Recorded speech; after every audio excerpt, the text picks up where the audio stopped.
Assalamualaikum warahmatullahi wabarakatuh. Alhamdulillahirabbil alamin wa bihi nasta'inu ala umri dunya waddin. Shalatu wassalamu ala asyrafil anbiya'i wal mursalin sayyidina wa maulana Muhammadin wa ala alihi wa sahbihi ajmain, amma ba'd. Yang kami hormati, muliakan, dan selalu kita ikuti arahan-arahannya Ketua Dewan Syariah Dr. Haji Mawardi Muhammad Saleh, Bapak Erwin Chandra Kelana, Komisaris, segenap direksi, Pak Amir Hamzah, Pak Wahyu, Pak Aziz, Bu Rini Iswanti, segenap PLC, Pak Eli Imam, Eyang, Rudi, Pak Raden Iwan, Pak Wisnu, Bu Ratu Ira, ada Bu Dewi Larasati, dan seluruhnya para ALC, SLC, seluruh LED, dan juga yang kami banggakan para kolet di belakang, yang insya Allah inaugurasi ke depan segera menjadi LED duduk di depan, dan terutama MC yang luar biasa dan para panitia, Pak Firly Ramli, pembina dari sales. Alhamdulillah kita sangat berbahagia pada saat ini Bapak Ibu sekalian. Waktu tadi kemarin kita pelantikan, saya berdiri di atas bersama manajemen dan juga sales. Saya melihat bapak-bapak, ibu-ibu semua berdiri. Saya saat itu, dokter, seperti menyaksikan pasukan kaum muslimin yang dipimpin oleh Khalid bin Walid atau bahkan oleh Saifuddin Qutus, pasukan yang siap memenangkan pertempuran, pasukan yang membuat keajaiban-keajaiban yang jumlahnya sedikit mampu mengalahkan yang banyak, pasukan yang meruntuhkan dua peradaban besar, Persia dan Romawi. Persia hilang selamanya setelah perang Qadisiyah, dan Romawi Timur, saat itu hanya ada Romawi Timur karena Romawi Barat sudah dikalahkan tahun 476 oleh Persia. Romawi Timur berpusat di Konstantinopel yang disebut dengan Bizantium. Itu pun kemudian berhasil dikalahkan dalam perang Yarmuk. Bapak Ibu sekalian, terkenang saat tersebut bagaimana pasukan Islam menghadapi kekaisaran Romawi yang begitu hebat. Ceritanya begini. Jadi kalau kita bicara perang melawan Romawi, ini sejarahnya udah panjang. Dimulai dari perang Mu'tah, bukan pakai ain, Mu'tah, kemudian perang Tabuk, baru perang Yarmuk. Jadi bayangkan, Persia itu sudah ada dari 1000 tahun yang lalu, 10 abad yang lalu. Sedangkan Romawi sudah ada dari 600 tahun yang lalu. Ini peradaban yang sangat tua, bahkan lebih mungkin dibandingkan dengan Amerika dan Cina pada saat ini. Pas banget, Amerika mewakili Romawi, Cina mewakili Persia pada kondisi sekarang. Bapak Ibu sekalian, mari kita lihat semangatnya yang sangat luar biasa dari kejadian ini. Dimulai dari perang Mu'tah. Perang Mu'tah itu Bapak Ibu yang luar biasa adalah 200.000 pasukan Romawi melawan hanya 3.000 pasukan Muslim. Jadi sebab terjadinya perang Mu'tah adalah setelah perjanjian Hudaybiyah yang dianggap merugikan umat Islam, yang saat itu para sahabat mempertanyakan, kita semua sudah tahu ceritanya, saya tidak. Tapi di balik itu ada hikmah yang sangat besar. Karena salah satu perjanjiannya adalah masyarakat tidak boleh dilarang untuk membincangkan Islam. Dan Rasulullah tidak dilarang untuk berdakwah kemanapun. Maka setelah selesai perang Hudaybiyah, Rasulullah mengirimkan surat dakwah ke seluruh penjuru dunia. termasuk kepada penguasa Bizantium saat itu, yaitu Heraklius. Bapak Ibu sudah tahu ceritanya bahwa Heraklius bertanya kepada utusan yang diutus oleh Rasulullah SAW, dan beliau sebenarnya meyakini kebenarannya. Akan tetapi ketika melihat penasihat-penasihatnya menolak, maka dia nggak jadi mendukung. Tapi kemudian dia mengatakan bahwa ketika sudah diuji yang bawa surat tadi, jawabannya ternyata adalah betul sesuai semua. Apakah engkau tidak berdusta? Kami tidak berdusta. Ketahuilah, kalau yang kau katakan benar, maka nabi yang dimaksud akan segera menguasai tempat yang aku kuasai sekarang. Bapak Ibu, padahal pada saat tersebut bayangkan, saat itu Heraklius itu baru menang perang lawan Persia yang Allah abadikan dalam surah Rum. Ya. Alif Lam Mim gulibatir Rum fi adnal ardi wa hum mim ba'di ghalabihim sayaglibun. Jadi ceritanya pada waktu tersebut belum ada larangan judi. Abu Bakar As-Siddiq radhiyallahu an saat itu berjudi dengan orang kafir Quraisy. Karena apa? Sudah dapat ayat ini. Saat itu lebih kuat Persia, dan saat itu Persia lagi menang. Romawi kalah. Jadi Persia itu penyembah matahari. Itu identik dengan orang kafir Quraisy. Sedangkan Romawi itu adalah termasuk dalam agama Samawi. Sehingga umat Islam itu lebih dekat kepada Romawi pada saat tersebut. Begitu kan? Nah, saat tersebut dibuatlah sebuah pertaruhan. Abu Bakar As-Siddiq radhiyallahu an mempertaruhkan 4 ekor unta, bahwa siapa yang menang dalam waktu ke depan. Karena Abu Bakar As-Siddiq sudah meyakini firman Allah 100% dan sudah turun gulibatir Rum ini, dan kemudian Sayaglibun akan kembali dikalahkan, maka Abu Bakar As-Siddiq berani mempertaruhkan bahwa Romawi akan menang. Singkat cerita, sampai 7 tahun kemudian ternyata belum juga berhasil menang. Maka bertanyalah Abu Bakar kepada Rasulullah SAW. Maka Rasulullah berkata bahwa yang dimaksud dengan bid'ah sinin, beberapa tahun ke depan itu 10 tahun. Maka tambahin 2 tahun lagi.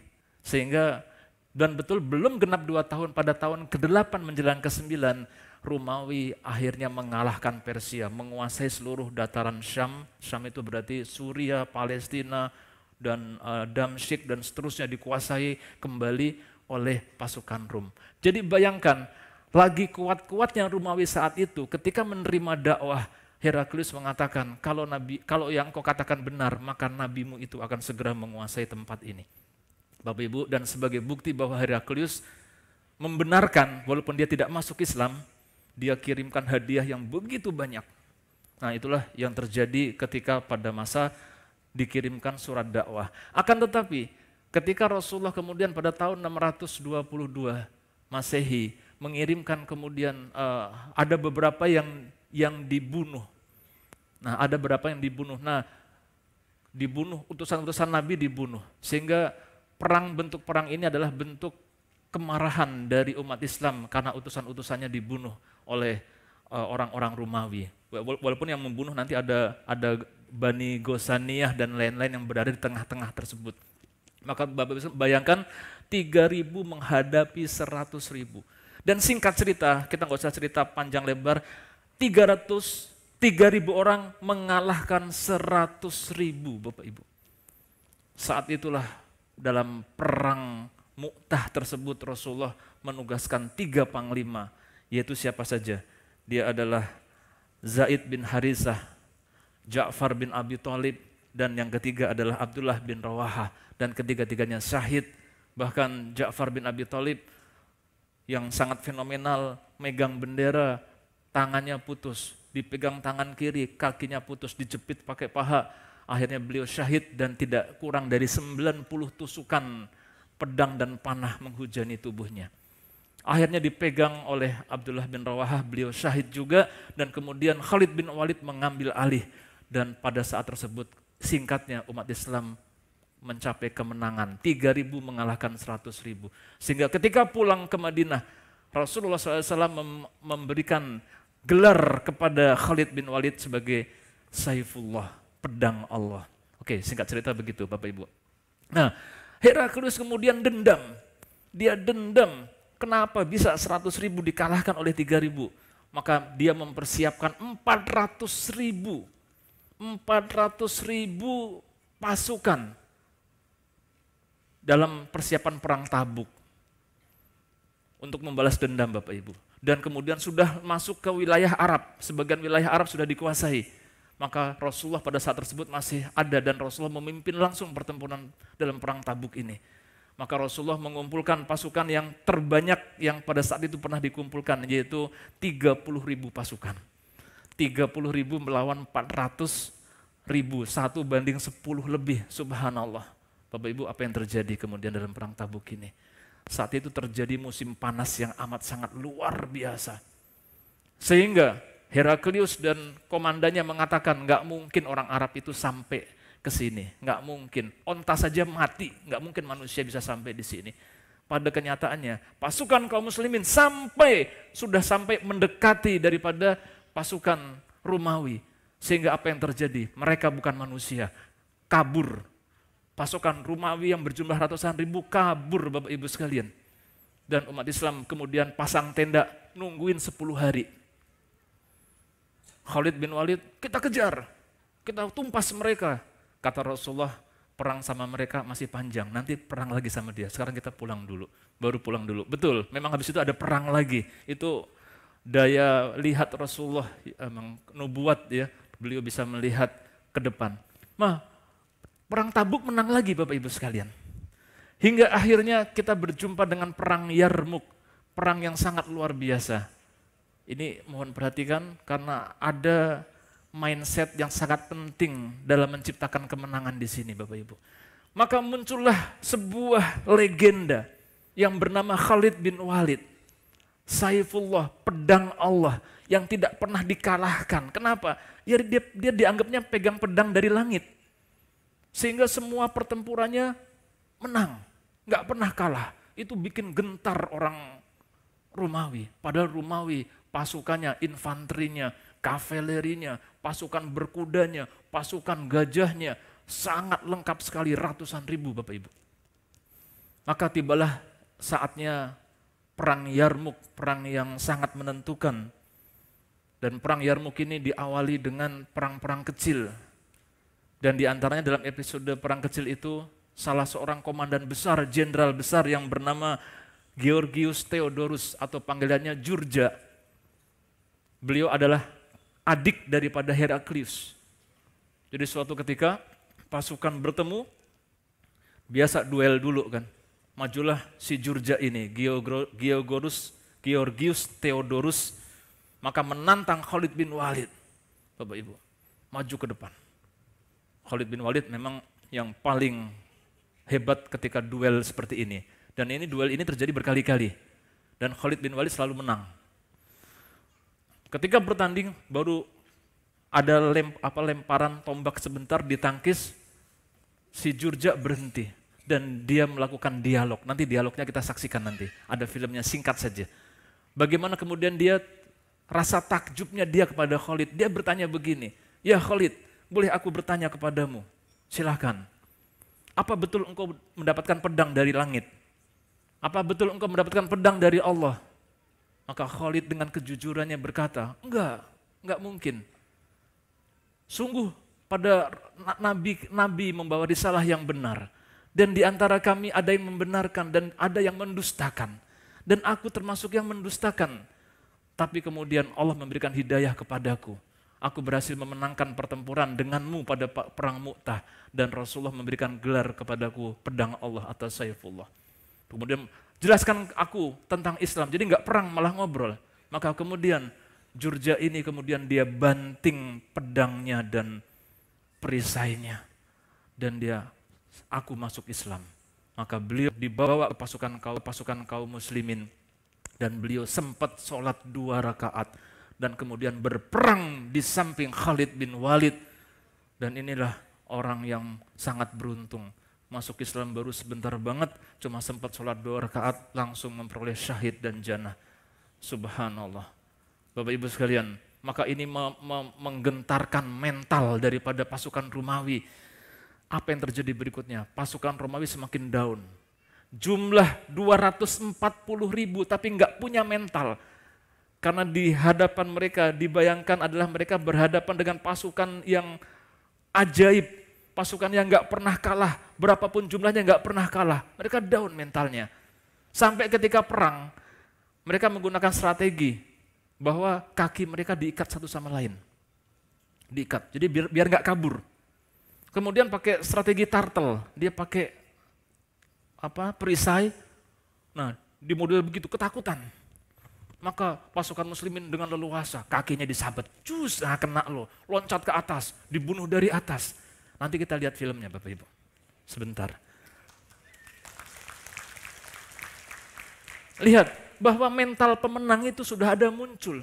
Dan itu mental pengecut, mental kalah yang dihinggapi oleh pasukan Romawi berakibat sangat fatal. Masa 240.000 kalah dengan 30.000. Dan itu ternyata berlaku juga mental kalah ini terjadi di umat Islam. Ketika kemudian suatu ketika pasukan kaum muslimin diserang oleh Mongol. Oleh pada masa Genghis Khan dan Hulagu Khan. Bapak Ibu, semua pertempurannya selalu menang. Sehingga opini bahwa pasukan Mongol ini selalu menang, gak bisa kalah. Itu pasukan kaum muslimin di sebuah kota yang mau diserang udah ketakutan duluan. Sebelum berperang ditawarkan, mau nyerah apa mau kami bunuh sampai habis. Karena terkenal kekejamannya. Nyerah. Tapi udah nyerah dibunuh juga. Hingga sampai Baghdad dikuasai oleh Mongol. Semuanya dibunuh habis. Darah-darah memenuhi sungai Eufrat. Bahkan bukan cuma darah, tapi buku-buku sehingga berwarna hitam karena penuh dengan tinta pada saat tersebut. Habis dikalahkan oleh pasukan Mongol. Lihat Bapak Ibu, mental itu sangat berbahaya. Tapi ada seseorang yang mentalnya begitu hebat yang bernama Saifuddin Qutuz. Lagi-lagi Saifuddin. Nama Saifuddin keren ini ya. Tadi Khalid bin Walid Saifullah. Nah, ini Saifuddin pedang agama Al-Qutuz. Dia dari Mamlukiyah Mesir. Menolak anggapan tersebut. Kita ada Allah, masa kalah sama orang Mongol? Maka dia persatukan, dia kumpulkan kekuatan-kekuatan kaum muslimin Bapak Ibu sekalian. Dan akhirnya ternyata Saifuddin Qutuz ini singkat bisa mengalahkan Mongol. Subhanallah. Pada saat inilah kita butuh Bapak Ibu Saifuddin Qutuz. Butuh Khalid bin Walid yang mentalnya mental pemenang. Bayangkan ketika di awal-awal dulu, tahun 2014, 2015, 2016, 2017, 2018, itu mental kita mental pemenang sekali. Percaya dirinya luar biasa. Itu model umat Islam itu. Kita putar dulu ya filmnya ya. Silakan diputar dulu.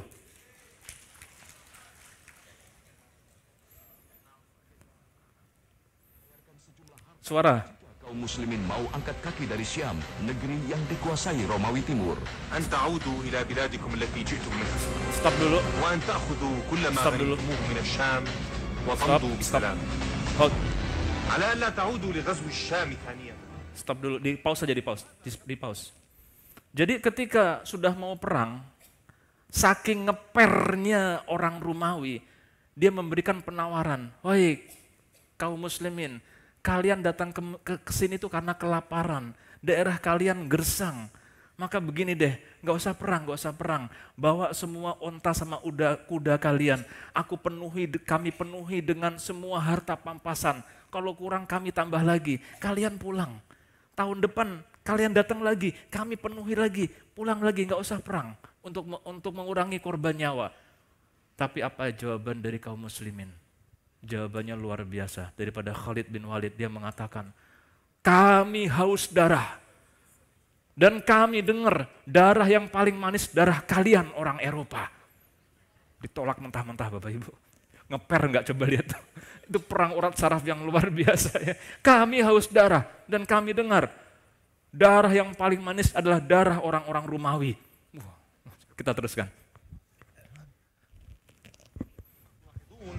كرم كبير من الإمبراطور فماذا تقولون؟ نرفض هذه الشروط. Namun upaya ini gagal karena umat Islam tetap bersikukuh dengan 3 opsi: memilih Islam, atau jika tidak mau cukup membayar jizyah jika tidak mau perang. Kalau memang mereka menolak, tidak dipaksa. Bukan berarti kamu Islam. Tidak, bunuh. Khalid yang namanya menggetarkan pasukan Romawi. Ia ingin menjajal kemampuan legenda perang kaum muslimin ini. Khalid! Abruz ilayya ya Khalid! Ini yang Theodorus, Georgius Theodorus atau Jurja. Kedua panglima besar maju ke tengah lapangan. Georgius menatap Khalid bin Walid sambil menyelidiki kehebatan pemimpin muslimin ini.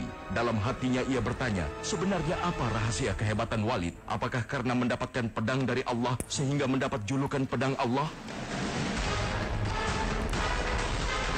Terdorong rasa penasaran, Georgius mendekati Khalid bin Walid dan bertanya, apakah benar pedang yang dimiliki Khalid berasal dari langit, diberikan Allah Subhanahu wa Ta'ala kepadanya? Ya Khalid, akhbirni wa asdiqni. هل أنزل الله على نبيكم سيفا من السماء فأعطاك إياه فلا تسله على أحد إلا هزمته؟ لا. فبما سميت سيف الله إذن؟ إن الله بعث نبيه فينا فدعانا فنفرنا منه ونعينا عنه ثم إن بعضنا كذبه وبعضنا صدقه فكنت في من كذب ثم إن الله أخذ بقلوبنا ونواصينا فهدانا به وقال لي رسول الله صلى الله عليه وسلم أنت سيف من سيوف الله سله الله على المشركين. يا خالد إلى ما تدعون؟ إلى شهادة أن لا إله إلا الله وأن محمدا عبده ورسوله. Kejujuran Khalid membuat Georgius semakin kagum. Sifat lembut dan rendah hati seorang panglima perang yang handal tidak mungkin seperti itu, kecuali karena didasari keyakinan agamanya yang mendalam. Georgius terus bertanya semakin dalam dan Khalid menjawab dengan jawaban yang masuk akal dan rendah hati. Billahi sadaqtani wa lam takhta'ni. Billahi sadaqtuk. Wa inna Allah waliyyu ma sa'alta 'anhu. 'allimni al-Islam.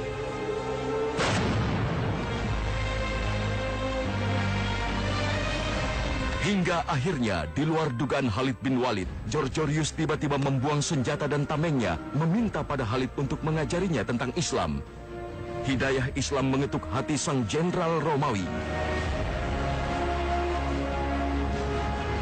Georgius kemudian dibawa masuk ke barisan pasukan muslimin untuk belajar Islam.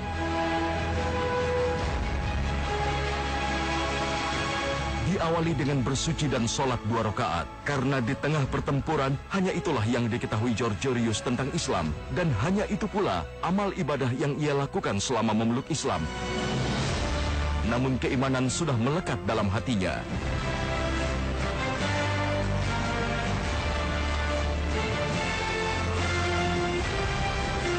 Georgius pun berganti pakaian dan bergabung dengan pasukan muslimin di bawah pimpinan Khalid bin Walid.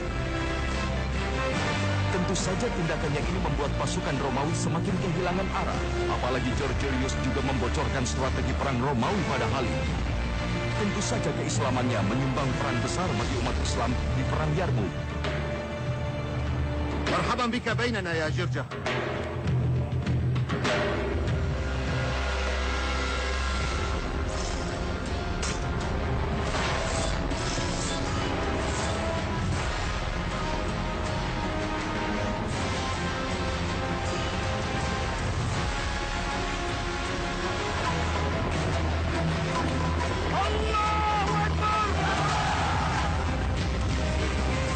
Maka saat peperangan Yarmouk meletus, Georgius begitu bersemangat memerangi pasukan Romawi, bahkan mengharapkan bisa mendapatkan kemuliaan mati syahid melawan bangsanya sendiri.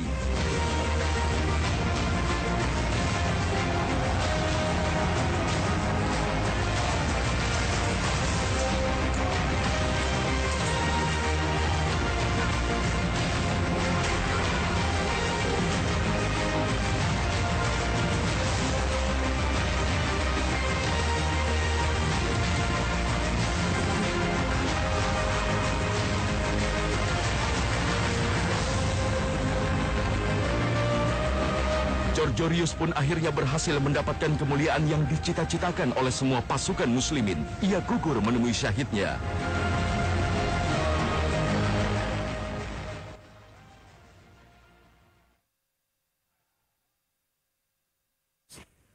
Tes satu deh. Bapak Ibu, luar biasa sekali. Setelah penaklukan daripada Bizantium di Yarmuk ini, maka terbukalah seluruh Syria yang kita kenal, wilayah Syam dikuasai, Palestina dikuasai dan seterusnya. Hingga pada akhirnya mereka berpindah ke Konstantinopel.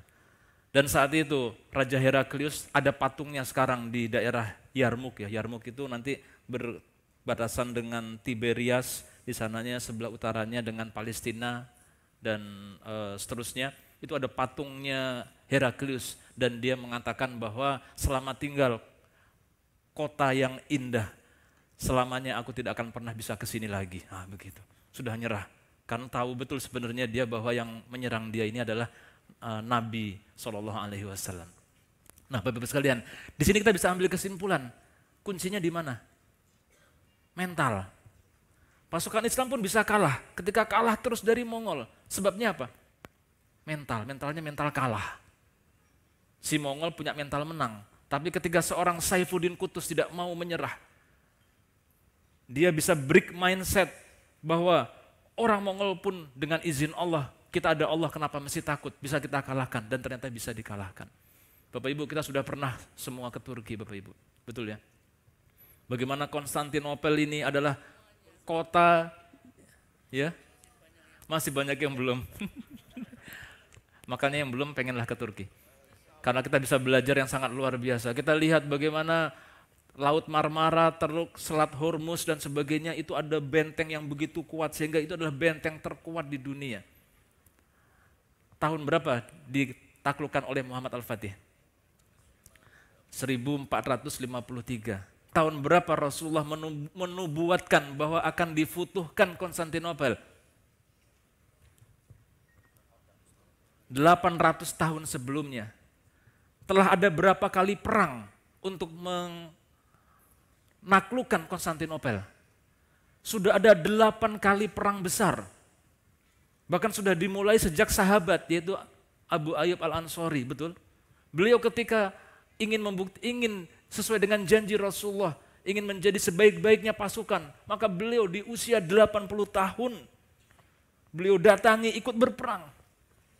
Dan sebelum beliau wafat, beliau berpesan, kalau aku mati, kuburkan aku di titik terjauh, maksudnya paling dekat dengan pintu Konstantinopel, agar aku bisa menyaksikan ketika suatu ketika Konstantinopel itu diduduki oleh umat Islam. Lihat, silih berganti menyerang, Bapak Ibu. Silih berganti. Kenapa?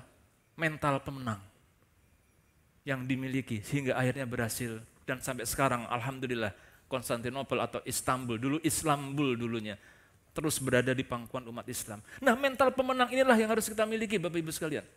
Kita harus punya mental pemenang. Subhanallah, saya melihat kemarin bagaimana Bu Eni Kurniasih, kemudian para leader-leader yang lain, mereka punya mental pemenang yang sangat luar biasa. Aura positif ini yang harus kita bangun, aura optimis, aura bahwa kita akan terus maju dan memimpin pasar, memenangkan persaingan ini.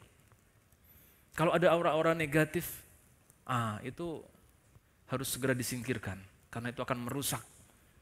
Mental pemenang ini harus kita munculkan, Anda semua munculkan di jaringan Anda, di seluruh leader-leader kita, Bapak Ibu. Sehingga ketika itu sudah ada, maka kemenangan insya Allah akan terwujud. Tapi satu lagi, syarat menang yang harus dipenuhi. Sebenarnya sudah hampir, saya sudah nunggu-nunggu tuh ketika Dr. Mawardi menyampaikan ayatnya. Karena pas saat yang bersamaan saya lagi mentadaburi ayat tersebut. Cuma mungkin belum waktunya mepet ya dokternya.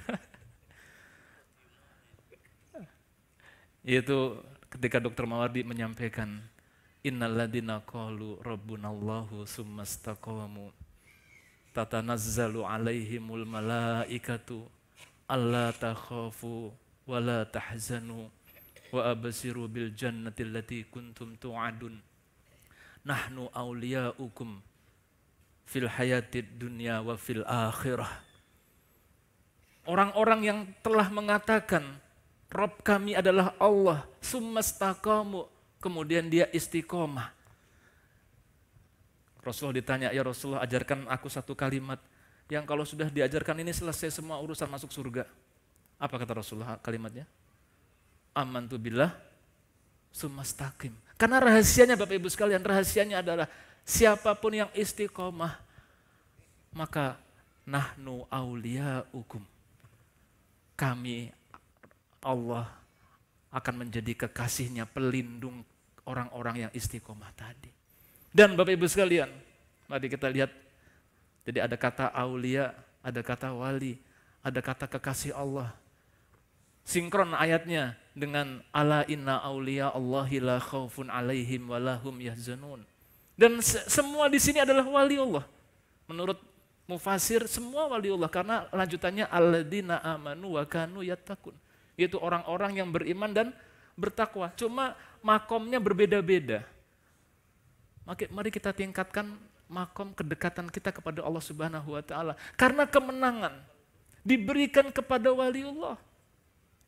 Apa dalilnya? Hadis qudsi, hadis sahih Bukhari, bahwa man adali waliyan faqad adantuhu bil harbi. Barang siapa memusuhi kekasihku, memusuhi waliku, faqad adantuhu bil harbi, maka sungguh aku mengumandangkan perang kepadanya. Itu ada fi'il madhi diawali dengan qad yang berarti keniscayaan. Harbi ini maknanya juga selain perang, persaingan. Berarti kalau kita mau menang persaingan Bapak Ibu sekalian, ini kita harus semakin dekat kepada Allah Subhanahu wa taala. Kenapa? Lawan-lawan kita dalam persaingan ini, mereka Masya Allah,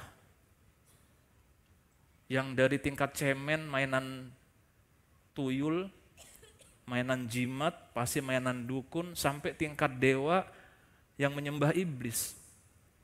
Luar biasa yang mereka lakukan. Bapak Ibu belum berjumpa dengan pesaing-pesaing yang seperti itu, yang menghalalkan segala cara.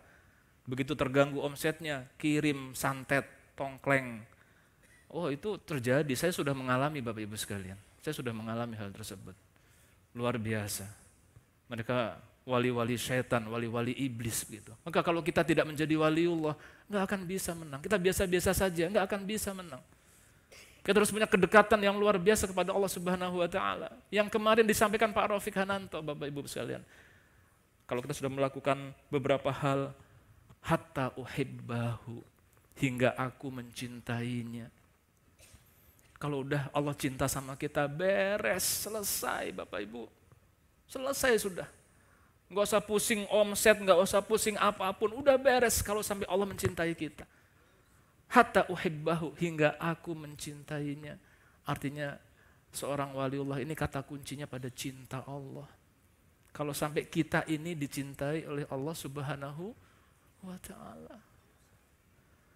Kita mencintai Allah dulu atau dicintai Allah dulu? Mencintai Allah dulu. Wallahu alam, nanti Dr. Mawardi yang akan menjelaskan. Tapi kalau dari penalaran saya yang dhaif, yang mungkin salah, surah Al-Maidah ayat 54, yuhibbuhum wa yuhibbunah. Allah mencintai mereka sehingga kemudian Allah memberikan rizki kepada kita bisa mencintai Allah Subhanahu wa taala. Makanya ada doa, Allahumma rzuqna hubbak wa hubba may yuhibbuk. Ya Allah, berikanlah kepada kami rizki untuk bisa mencintaimu. Wa hubba may yuhibbuk, dan mencintai orang-orang yang mencintaimu. Subhanallah Bapak Ibu, ini kenikmatan kita di sini. Kita berkumpul dengan orang-orang yang mencintai Allah. Masya Allah. Allahumma rzuqna hubbak wa hubba may yuhibbuk wa hubba kulli amalin yuqarribuna ila hubbik, dan mencintai setiap amal yang menyebabkan semakin dekat kepada kecintaan kepadamu. Kalau kita baca doa ini Bapak Ibu sekalian, semoga Allah mudahkan kita ibadah-ibadah apapun. Jadi enteng, jadi mudah. Kita bisa merasakan Bapak Ibu ya, bahwa kalau saat iman itu tinggi, saat dekat kepada Allah, ibadah enak, semuanya enak, kita mudah beribadah. Tapi kemudian hilang lagi, futur lagi dan sebagainya. Pertanyaannya Bapak Ibu sekalian, pertanyaannya adalah, kita misalnya khusyuk. Khusyuk susah nggak Bapak Ibu? Susah. Khusyuk susah. Iya betul, Sebagian besar orang mengatakan demikian. Tapi kalau Allah sudah cinta sama kita, Allah kasih kemudahan kita khusyuk. Begitu mudahnya khusyuk. Karena begini rahasianya nih. Allah ini saya ngomong biarin aja, tenang aja, ada Dr. Mawardi. Karena begini Bapak Ibu, kalau kita lagi sholat, ingat apa? Ingat BC. Ingat, belum pakai skincare ibu-ibu tuh. Berarti apa? Ada yang lebih utama daripada Allah. Ada yang lebih utama daripada Allah. Seorang tabi'in mengatakan, tapi jangan dipandang dengan pandangan fikih ya. Dia mengatakan, dosa yang paling besar bagi saya adalah ketika saat sholat ingat kepada selain Allah. Saat sholat aja ingat kepada selain Allah. Gimana ketika di luar sholat? Nah, ketika ada yang lebih besar dari Allah dalam sholat kita, makanya kita kan diminta Allahu Akbar, Allahu Akbar, Allahu Akbar. Sebenarnya sholat itu miniatur daripada kehidupan kita sehari-hari. Kalau dalam kehidupan sehari-hari kita menomorduakan Allah, mengalahkan Allah yang kesekian, sholat juga nggak akan bisa khusyuk. Kalau kita di luar sholat, Bapak Ibu, kita lebih sering tidak mengingat Allah. Maka di saat sholat pun jadinya nggak bisa ingat Allah, nggak bisa khusyuk begitu. Itu miniatur dalam kehidupan kita. Maka Bapak sekalian, seorang waliullah apa? Hatta uhibbahu. Dan kalau sudah Allah cintai, subhanallah. Ini ngeri Bapak Ibu. Ngeri. Fa'idha ahbabtuhu, dan jika aku sudah mencintainya, kuntu sam'ahu alladhi yasma'u bihi. Aku menjadi pendengarannya ketika mendengar. Mufassir hadis mengatakan maksudnya menjadi pendengarannya, Allah menjaga pendengaran kita. Wa basarahu alladhi yubsiru bihi, menjadi penglihatannya ketika dia melihat.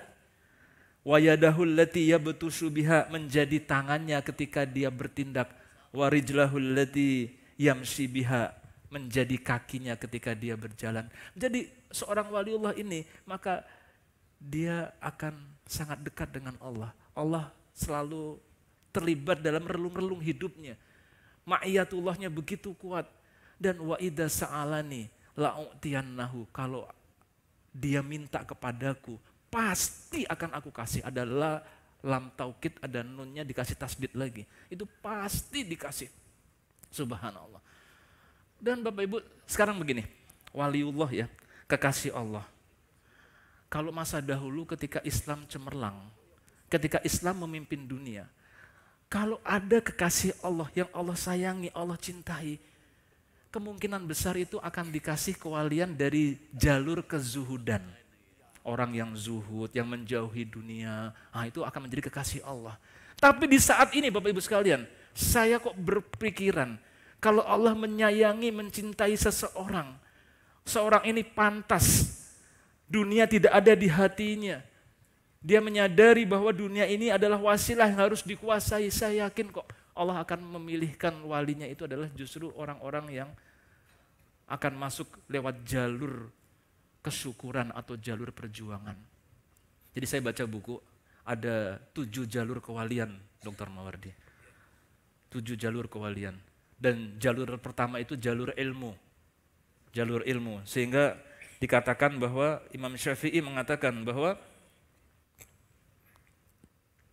idalam takunil ulama'u awliya Allahi fama ala wajhil ardi mi wali. Kalau ulama itu bukanlah kekasih Allah, bukanlah waliullah, maka di dunia ini tidak ada wali. Sehingga Bapak Ibu, kalau Bapak Ibu punya anak yang cenderungan agamanya bagus, sekolahkan agama. Itu yang paling gampang menjadi wali. Kalau bisa di sekolahnya Dr. Mawardi, Universitas Madinah. Wah, Masya Allah, itu kan pilihan betul. Kalau udah sampai dokter itu, pinter pun belum tentu bisa di situ ya dokter ya. Dia hanya 1-2 orang saja per negara. Dan lulusannya keren-keren.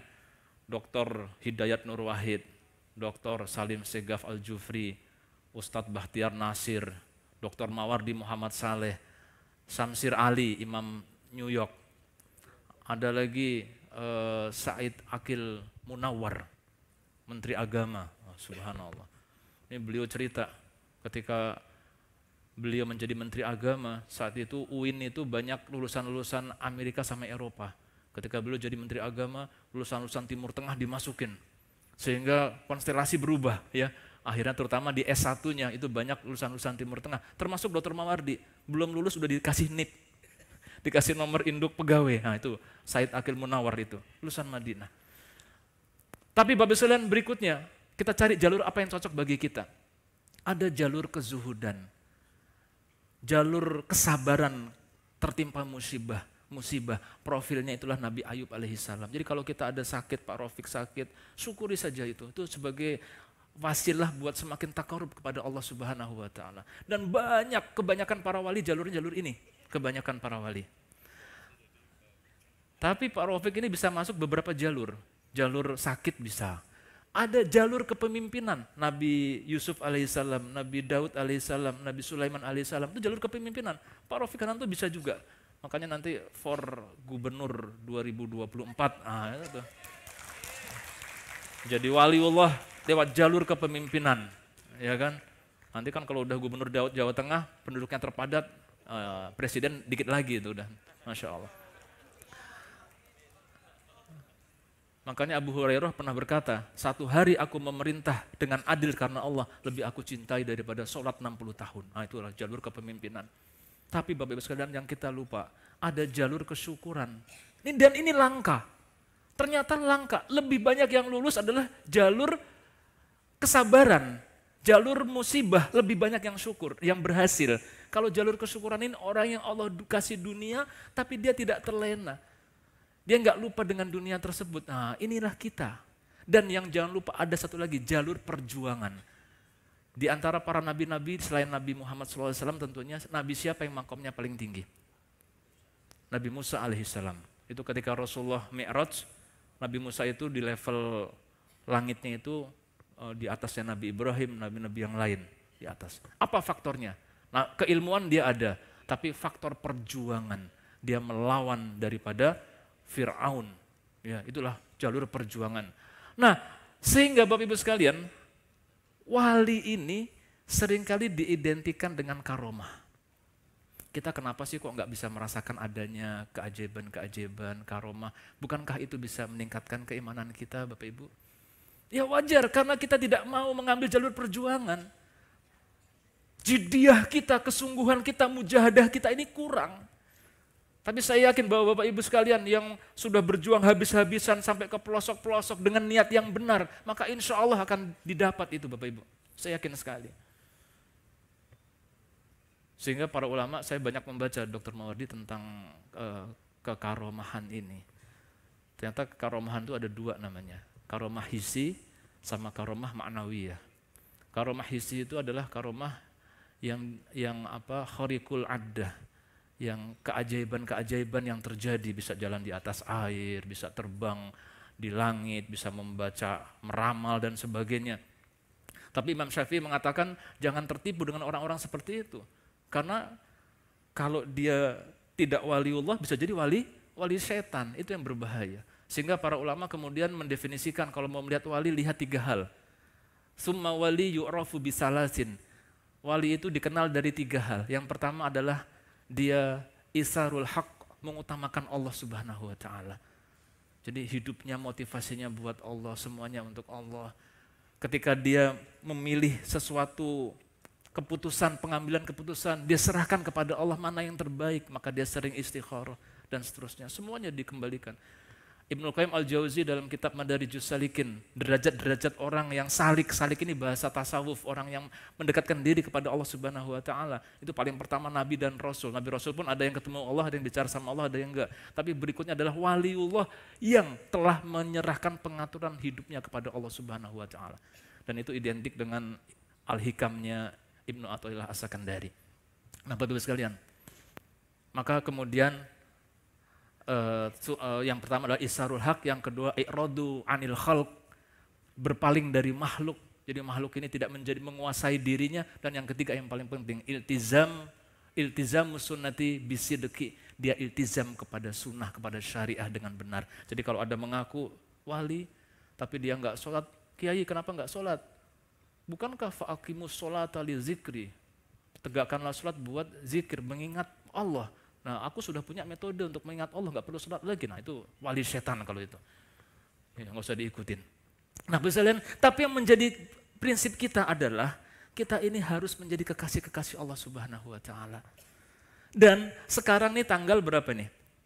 25 Mei, tanggal 23 Syawal. Bapak Ibu ketahuilah, bulan Syawal ini adalah bulan yang bisa kita jadikan sebagai wasilah menjadi waliullah.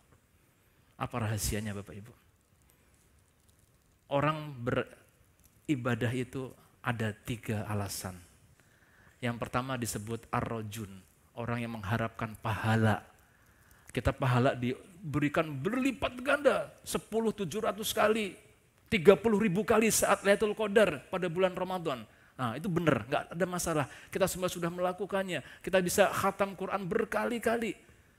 Ada yang kedua, namanya al-khawfun, orang yang beribadah karena takut azab Allah, takut dengan neraka Allah. Ini juga nggak salah, bagus. Tapi bagus kita kalau bisa naik level menjadi al-arifun, orang yang arif, yang ma'rifah kepada Allah, yang mengenal Allah Subhanahu wa taala, yang beribadah memang karena Allah memerintahkan, yang beribadah semata-mata karena cinta kepada Allah Subhanahu wa taala. Sehingga bulan Syawal ini pahalanya kembali normal, enggak diskon lagi, tetap dia beribadah. Kita qiyamul lail luar biasa, baca Quran khatam berkali-kali, masuk bulan Syawal anjlok. Itu tanda-tanda kita, dan itu tidak salah, wajar. Sebagai apa? Sebagai orang yang hanya beribadah karena seperti pedagang, yaitu ar-rajun, atau seperti budak, yaitu al-khawfun. Kita sudah naik peringkat menjadi al-arifun. Nah Bapak Ibu sekalian, maka sekarang bagaimana cara kita menjadi waliullah? Dan dikaitkan dengan ke-HNI-an kita ini yang penting. Jadi tadi, hatta uhibbahu tadi, caranya simple Bapak Ibu. Caranya mudah sekali. Benar-benar mudah. Cuma kok kita sering lalai, tidak melaksanakannya gitu. Apa caranya Bapak Ibu? Dan semua mungkin kita sudah membacanya. Yaitu caranya adalah wa ma taqarraba ilayya 'abdi bi syai'in ahabba ilayya mimma aftaradtu alaihi. Dan tidaklah hambaku itu mendekat kepadaku dengan segala sesuatu lebih aku cinta. Yang paling aku cinta itu apa? Dengan menyempurnakan ibadah-ibadah fardu kepadaku. Subhanallah. Ini fardu kita, kata Dr. Mawardi, pahala wajib dibandingkan pahala sunnah itu seperti langit dan bumi. Di antara tipuan setan adalah kita jadi konsentrasi kepada yang sunnah, mengabaikan yang wajib. Yang ekstrimnya, nih contoh mesti ekstrim biar nyangkut di kepala. Sholat qiyamul lail 100 rakaat, tapi subuhnya telat atau kelewat. Nah itu masalah. Makanya mari kita sempurnakan fardu-fardu kita. Tapi menyempurnakan fardu maknanya juga adalah apa? Memperhatikan jangan sampai kita melanggar larangan dari Allah Subhanahu wa taala. Itulah seorang wali. Bapak Ibu sekalian, seorang kekasih Allah itu sangat memperhatikan hati. Dia paling sedih itu kalau dia bisa merasakan hatinya itu jauh dari Allah, dia sedih dan dia segera kembali. Sehingga wali itu Bapak Ibu, kalau kita lihat ini definisi dari wali ya, itu adalah ini diambil dari Risalah al-Qusairiyah, bahwa intinya begini, wali itu diambil dari dari isim fa'il. Isim fa'il yang wazannya artinya mubalaghah. Yang artinya adalah, sehingga kesimpulannya artinya adalah dia adalah orang yang ketaatannya terus-menerus tanpa tercederai maksiat. Bukan berarti dia maksum, bukan. Tapi wali itu bisa konsisten, bukan mudabdabina, bukan berimannya ala harfin di tepi-tepi. Tapi dia sungguh-sungguh bisa terus salik, itu orang yang berjalan, fafiru ilallah, terus mendekat kepada Allah, takarub pada Allah. Semakin akhir hidupnya semakin dekat sama Allah. Konsisten. Nah, itu kalau kita Bapak Ibu sekalian sudah dekat sama Allah, begitu kita jauh sama Allah langsung kerasa kok khusyuk saya berkurang, komunikasi saya dengan Allah menjadi lemah. Maka dia gundah gulana dan dia tambah ibadahnya, tambah zikirnya, tambah ibadahnya, kembali lagi senang lagi, dia bahagia. Itulah seorang waliullah. Dia senantiasa mengingat Allah, hatta uhibbahu, cinta. Apa kata kunci cinta? Ingat. Tadi kan kalau kita sholat nggak khusyuk ya karena di luar sholat kita ini sedikit mengingat Allah Bapak Ibu. Kita terus mengingat Allah, komunikasi sama Allah. Nah kemarin waktu di Solo saya kasih ini resep yang nggak tahu dalilnya ada apa enggak gitu ya. Tapi yang ada dalilnya adalah sebuah kisah seorang tabi'in, saya lupa namanya, beliau kalau mau wudhu itu mukanya merah. Setiap mau wudhu mukanya merah dan nampak sahdu begitu. Maka sahabatnya bertanya, "Ya Syekh, kenapa kamu setiap wudhu seperti ini? Bagaimana aku tidak seperti ini? Aku akan berjumpa dengan kekasihku." Masya Allah. Jadi connect kita kepada Allah dipersering. Dan salah satu momen kita connect sama Allah pada saat kita melakukan ibadah. Sholat dimulai dari wudhu. Baru mau melangkah kita wudhu sudah connect sama Allah. Ya Allah, aku akan menghadap kepadamu. Begitu. Coba, waktu kemarin saya ingat Dr. Mawardi mengajarkan di Madinah, di Makkah maaf. Di Madinah pas lagi manasik Ustadz ya. Bahwa ketika kita mau niat umroh, doanya udah kita hafal semua, labbaik Allahumma umrotan. Tapi para ulama menambahkan, nawaitu umrotan lillah. Kemudian Allahumma yasirli, yasir hali, wa taqabbalaha minni. Gitu Ustaz ya. Ya Allah, mudahkanlah umroh ini untukku dan terimalah umroh ini. Artinya apa? Komunikasi sama Allah itu terus terjalin. Pak Rafiq, walaupun pas lagi wudhu kentut berkali-kali, tapi itu kesempatan akhirnya terus komunikasi sama Allah. Mau sholat juga demikian.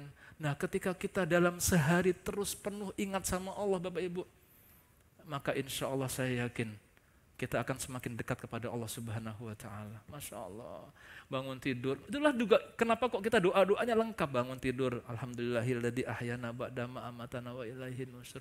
Masuk kamar mandi, Allahumma inni a'udzubika minal khubusi wal khaba'is. Keluar kamar mandi, alhamdulillahi adhabanil ada wa afani. Dan make up, Allahumma kama hasanta khalqi fahasin khuluqi. Keluar rumah, bismillahi tawakkaltu Allah la haula wala quwata illa billah. Mau ke masjid sholat subuh, Allahumma ja'al fi qalbi nura wa fi lisani nura wa fi sam'i nura wa ayasari nura wa ayamini nura wa min fawqi nura wa min tahti nura wa min khalfi nura wa min amami nura wa ja'ali nura. Masuk masjid, Allahumma gfirli waftahli abwaba rahmatik. Mau makan, Allahumma barik lana fi ma razaqtana wa qina adzabannar. Mau halal bihalal, Allahumma inni a'udzubika minal khubusi wal khaba'is. Enggak pernah lupa.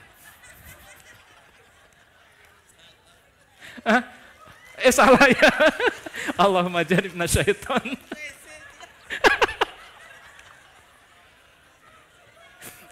Pak Rafiq luar biasa. Yang lainnya nggak sadar tuh kalau salah, langsung cepat dia salah. Yang lainnya nggak sadar kalau salah. Selalu ingat Allah Bapak Ibu sekalian. Dan saya yakin insya Allah kalau kita terus ingat Allah, dan leader-leader HNI ini adalah para wali-wali Allah, kekasih Allah, kemenangan Allah berikan. Insya Allah saya yakin. Visi kita untuk menjadi besar masih jauh ke depan. Dan Bapak Ibu, dalam setiap kemenangan ada tamhis, ada tamyiz. Apa itu, Dokter? Setiap kali kemenangan diberikan kepada umat Islam selalu ada tamhis. Liyumahisallahu, selalu ada saringan, selalu ada ujian. Ya. Selalu. Kemudian waliya'lamallahu ladina aman jahadu minkum waladina sabaru dan sebagainya. Kita ingat, saya tanya, ingat gak orang-orang lama, pertumbuhan terbesar HNI tahun berapa? Yang paling grafiknya paling meningkat. Kita apal grafiknya, 16-17. Itu paling begini, 18 sudah mulai, tapi masih 60 sekian persen, 19 55%. Tapi yang paling drastis ini adalah tahun 2016-17. Ingatkah Bapak Ibu pada tahun 2015 terjadi penyaringan? Dan ini dalam sejarah banyak sekali ketika umat Islam akan mendapatkan kemenangan yang gilang gemilang, lebih dahulu dilakukan penyaringan. Bapak Ibu, pada saat ini kerja dari BP3 sudah bekerja keras luar biasa. Bapak Ibu bisa beribadah dengan khusyuk di bulan Ramadan kemarin. BP3 sampai dinas luar, sampai ke mana-mana jalan untuk yang kemarin disampaikan oleh Pak Wisnu. Kita ingin membuat iklim bisnis yang kondusif. Sehingga sudah ada 17 LED dan mantan LED yang akan kena hukuman karena menjual di bawah harga pasar. Dan sudah di take down 236.000 produk di marketplace. 236.000 produk sudah di take down, di take out dari marketplace. Masya Allah. Sehingga Bapak Ibu sekalian rahimakumullah, saat ini kita yakin banget, yang penting kita istiqomah. Kalaupun perlu sabar untuk merebut Konstantinopel perlu sampai 800 tahun. Kita jangan kelamaan kayak gitu. Ntar salah lagi. Perlu 8 kali perang besar sampai menang. Tapi kemarin Dr. Mardi membisikkan kepada saya, habis Dr. Mardi bicara, bisikan. Sayang, ayat ini belum tertadaburi, PR buat Dr. Mardi akan segera. Tapi belum mengatakan apa? Yang penting istiqomah. Kemenangan itu sudah pasti.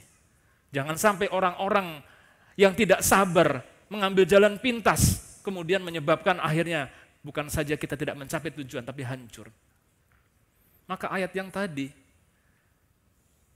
nahnu awliya'ukum fil hayatid dunya wa fil akhirah, dan seterusnya, wa ma yulaqqaha illal ladzina sabaru. Tidaklah bisa mencapai yang demikian itu kecuali orang-orang yang sabar menempuh jalan ini. Wa ma yulaqqaha illa dzu hazzin azim. Dan yang Dr. mau disampaikan kemarin. Bapak Ibu sekalian rahimakumullah, kita terus tidak pernah menyerah. Saya yakin akan ketemu jalannya hingga HNI ini menjadi perusahaan yang sangat besar, menjadi kebanggaan. Karena kita yakin Bapak Ibu sekalian, bahkan kejayaan umat Islam nanti ke depan itu berasal dari Indonesia, insya Allah, kita yakin itu. Saya bacain aja ya, saya cuma baca ini tulisan dari Salim Fillah. Suatu saat kami duduk di Masjid Jogokarian, di hadirat Syekh Dr. Abu Bakar Al-Awawidah, Wakil Ketua Rabithah Ulama Palestina. Kami katakan kepada beliau, ya Syekh, berbagai telaah menyatakan bahwa persoalan Palestina ini tak akan selesai sampai bangsa Arab bersatu. Bagaimana pendapat Anda? Beliau tersenyum. Tidak begitu ya ukhoya, ujarnya lembut. Sesungguhnya Allah memilih untuk menjayakan agama ini. Sesiapa yang dipilihnya di antara hambanya, Dia genapkan untuk mereka syarat-syaratnya, lalu Dia muliakan mereka dengan ajaran dan kejayaan itu. Pada kurun awal, lanjut beliau, Allah memilih bangsa Arab dipimpin Rasulullah, Khulafaur Rasyidin, dan beberapa penguasa daulah Umayyah. Agama ini jaya. Lalu ketika para penguasa daulah itu beserta para punggawanya menyimpang, Allah pun mencabut amanah penjayaan itu dari mereka. Di masa berikutnya Allah memilih bangsa Persia dari arah Khurasan. Mereka datang menyokong daulah Abbasiyah, maka penyangga utama daulah ini dari Perdana Menterinya, keluarga Al-Baramikah hingga Panglima, bahkan banyak ulama dan cendekiawannya Allah bangkitkan dari kalangan orang Persia. Lalu ketika bangsa Persia berpaling dan menyimpang, Allah cabut amanah itu dari mereka. Allah berikan pada orang-orang Kurdi, puncaknya Salahuddin Al-Ayyubi dan anak-anaknya. Ketika mereka juga berpaling, Allah alihkan amanah itu pada bekas-bekas budak dari Asia Tengah yang disultankan di Mesir, yaitu Saifuddin Qutus, Baibars, Kolawun di antaranya. Mereka lah orang-orang Mamluk. Ketika para Mamalik ini berpaling, Allah pula memindahkan amanah itu pada bangsa Turki, Utsman Orturul, anak turunnya, serta khususnya Muhammad Al-Fatih. Ketika Daulah Aliyah Utsmaniyah ini berpaling juga, Allah cabut amanah ini dan rasa-rasanya hingga hari ini Allah belum menunjuk bangsa lain lagi untuk memimpin kejayaan Islam ini. Beliau menghela nafas panjang, kemudian tersenyum. Dengan matanya yang buta oleh siksaan, Dia arahkan wajahnya pada kami lalu berkata, sungguh di antara bangsa-bangsa besar yang menerima Islam, bangsa kalianlah yang agak pendek, berkulit kecoklatan, lagi berhidung pesek, katanya sedikit tertawa, yang belum pernah ditunjuk Allah untuk memimpin penzahiran agama ini. Dan bukankah Rasulullah bersabda bahwa pembawa kejayaan akhir zaman akan datang dari arah timur dengan bendera-bendera mereka. Dulu para ulama mengiranya Khurasan dan Daulah Abbasiyah telah menggunakan pemaknaan itu dalam kampanye mereka menggulingkan Daulah Umayyah. Tapi kini kita tahu, dunia Islam membentang dari Maghrib, dari Maroko sampai Merauke, ujar beliau terkekeh. Maka sungguh aku berharap yang dimaksud oleh Rasulullah adalah kalian, wahai bangsa Muslim Nusantara. Hari ini tugas kalian adalah menggenapi syarat-syarat agar layak ditunjuk Allah memimpin peradaban ini. Dan aku sudah melihat tanda-tandanya. Tapi barangkali kami, para pejuang Palestina, masih harus bersabar sejenak, berjuang di garis depan, bersabar menanti kalian layak memimpin, bersabar menanti kalian datang, bersabar hingga kita bersama dan kalian menjadi imam di Masjidil Aqsa yang merdeka. Subhanallah. Nah, Bapak Ibu sekalian, rahimakumullah. Ini membuat semangat kita. Mimpi kita masih terlalu jauh ke depan. Sungguh sangat naif kalau mimpi yang besar ini dikalahkan oleh mimpi-mimpi cetek untuk kepentingan sendiri, kepentingan keluarganya sendiri, kepentingan sesaat. Maka Bapak sekalian, saya minta kita semua saat ini siap untuk totalitas, siap untuk all out. Dan kita siap komitmen untuk menjalankan bisnis ini dengan benar, sesuai dengan arahan dari Dewan Pengawas Syariah. Kami akan memberikan sebuah tools, sebuah promo yang sangat dahsyat, yang anggarannya begitu besar. Untuk kita bisa melejit di beberapa bulan terakhir ini, dan menutup tahun 2022 ini dengan kemenangan yang gilang gemilang. Tapi kalau di antara kita masih ada yang berpikiran pendek, masih ada yang mementingkan diri sendiri, ini akan bisa menjadi justru berbahaya karena bisa dijadikan buat sarana dia melakukan rekayasa dan pengeboman. Tapi saya yakin kita duduk di sini Bapak Ibu sekalian. Kita duduk bersama di sini. Di samping BP3 akan terus bekerja lebih keras lagi. Kita semua komitmen untuk menjaga dan mengawal perusahaan kita ini agar bisa maju sedahsyat-dahsyatnya. Ibarat kita sekarang sedang perang. Perang itu ada pasukan infanteri yang paling besar, ini infanteri kebanyakan nih. Ini infanteri. Tapi ada pasukan yang garis yang seperti RPKAD, Kopassus yang gerak cepat, namanya kavaleri. Nah, ini kavaleri kita nih. Ada kavaleri kita. Ini kita udah siap Bapak Ibu. Cuma kemarin kita mau perang, itu banyak ranjau. Jadi kita nggak bisa. Udah gitu banyak sniper. Sniper yang tujuannya bukan kemenangan pasukan kita. Tujuannya buat tembak, dapat ghanimah diambil. Dan seringkali kena kita juga, snipernya ngenain kita juga. Itu masalah yang kemarin kita lakukan. Nah sekarang insya Allah, alhamdulillah dengan izin Allah, dengan bantuan kita semua, dengan bantuan Bapak Ibu semua, dengan bantuan sales, bantuan dari kita semua, BP3 yang kerjanya luar biasa. Ini sniper maupun ranjau-ranjau sudah kita bersihkan. Dan bukan sampai di situ Bapak Ibu, saat ini pun kita sudah siapkan pasukan pengebom dari atas. Ini udah kita siapin nih pasukan pengebom dari atas. Dan akan tambah banyak lagi, Pak Amir ya. Pasukan pengebomnya tambah banyak lagi.